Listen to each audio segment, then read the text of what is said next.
சொல்லுடா. நான் செஞ்சது.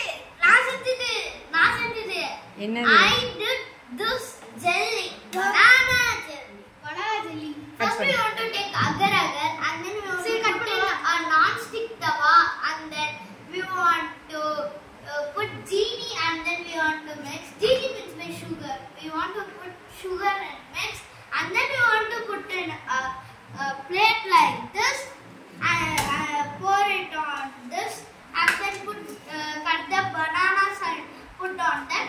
Finish. It will be coming like this. எங்கள் வீட்டு குட்டீஸுங்க வந்துட்டு அவங்களே வந்து பண்ண பனானா ஜில்லி தான். எப்படி இருக்குன்னு பாருங்கள் ஃப்ரெண்ட்ஸ். வீடியோ பார்த்துருப்பீங்க. ரொம்ப சூப்பராகவே பண்ணியிருக்காங்க. நாங்களே வந்து இந்த மாதிரி பண்ணுவாங்கன்னு எதிர்பார்க்கவே இல்லை. இந்த வீடியோ பிடிச்சிருக்கா மறக்காமல் சப்ஸ்கிரைப் பண்ணுங்கள் ஃப்ரெண்ட்ஸ். தேங்க்யூ.